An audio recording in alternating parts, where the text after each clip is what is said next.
Welcome back to Close Up and our extended conversation with Senator Jeanne Shaheen. Senator, thanks for joining us again. Before we get to some of the heavy lifting on foreign policy, I would be remiss if I didn't talk to you a little bit about the primary, since you are one of the winningest campaign managers and senior advisors in the history of the primary. So do you think the national debates and the DNC have exerted too much influence so far in this process versus our traditional first-in-the-nation status? I don't. I mean, we're seeing how many candidates who are going to be here, who are here this weekend, who are campaigning in New Hampshire. It's one of the benefits, I think, of the New Hampshire primary is that they can come in and engage directly with voters. They don't have to worry about the DNC or debates or anything. So I think it's important for us to maintain the early states, Iowa, New Hampshire, Nevada, South Carolina. All of that is really important to the process. And you know, this is a big tent party. We want to have everybody come in. I have been impressed by the enthusiasm of people across the state. I'm not going to endorse myself because I'm focused on my own race, but it's really exciting to see so many people turn out, so much enthusiasm. We know you're not jumping into the fray with an endorsement, but are there any campaigns so far that have impressed you doing it the right way here in New Hampshire? Oh, I'm not going to get into that, Adam. Come on. Isn't there one or two who've kind of caught your eye at this point? Look, I believe in grassroots campaigning. That's what I tried to do when I was working on campaigns, and I think there are a number of campaigns that are really focused on that have hired a number of people in the state that are getting out there working, and I think those are the ones we should watch.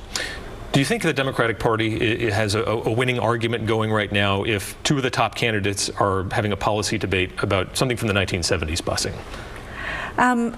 I don't think looking back is good for us. I think we need to look forward. What we need to do is present a vision for where we want this country to go. And I think there are a number of people talking about that in very detailed ways, and that's really important. How about reparations for slavery? Where do you stand on that? That's a huge policy discussion right now.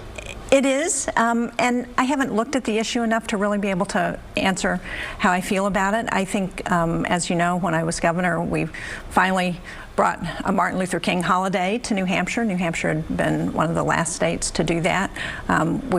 We've worked on diversity. I've worked on diversity in my office. We've worked on diversity, and we're seeing New Hampshire become more diverse. I think that's a positive thing. It's been a good thing for the country. It's one of the things that's made us strong. So I think it's an issue that we can continue to debate and see where people are on it. Do you think historically, obviously, if we end up with a nominee who has this as part of their platform and it becomes part of the Democratic Party platform, should the Democratic Party try and do something first to kind of atone for its own history? I know the Dixiecrats are long gone, but that's within a lifetime here. Listen, I think all of us could do better in our own lives to try and be more tolerant, more accepting. As we said, listen more, talk less, and I think that's a good message for everybody. Let's turn to Iran. We see this brinksmanship and the cat and mouse game going on in the Strait of Hormuz with British oil tankers and the Revolutionary Guard boats trying to jump on board these things. What is the direction you would like to see U.S. policy deal with these intrusions into navigational sovereignty, essentially, of great nations? Well, there's no doubt that Iran is a bad actor. They have supported terrorist groups across the Middle East and been responsible for disruption. And as General Milley said yesterday when we were at his hearing for chairman of the Joint Chiefs of Staff, he said, I've had a lot of soldiers who have been killed by Iran, and we don't want that to continue to happen. But I think we need to think about how we can lower the rhetoric with Iran. You know, we had Iran in a nuclear deal that would have limited their ability to enrich uranium and build nuclear weapons. We not only had the United States part of that deal, China and Russia supported it, as did European countries. And unfortunately, since this administration and President Trump pulled us out of that deal, he has empowered the hardliners in Iran, and that's been responsible for a lot of the activity that we're seeing, the negative activity. I think what we need to do is to work with our allies, because what brought Iran to the table for that nuclear deal was an international effort to sanction them and to get them to the table. So we need to work with our allies. We need to make sure that they understand. We need to send a very clear message to Iran about what our intents are, what the red lines are, and what our response would be if they take certain actions. And unfortunately, I think that message has gotten a little blurred on several occasions. But that, I think, is the best way to deal with Iran. And we know that the sanctions are working. That's one of the things that we have attributed to their acting out in the way that they have. So we know those are working. We need to continue those sanctions. And again, work with the European community and see if we can't get Iran back to the table. Politics aside, would the best outcome here be essentially a redo of the Iran deal with Trump's brand on it, essentially? Well, I think if we could get Iran back into a nuclear arms deal, that would be helpful. I hope that as part of that, we might be able to address some of their other activities in the Middle East, their support for Hezbollah and for some of the other terrorist activities that they're engaged in. But certainly what we don't want is a nuclear-armed Iran. Your Fentanyl Sanctions Act was included in the defense authorization bill. That's still in process right now, but that's really trying to target some of the outside influence that happens from other countries in our opioid crisis here and obviously nationally.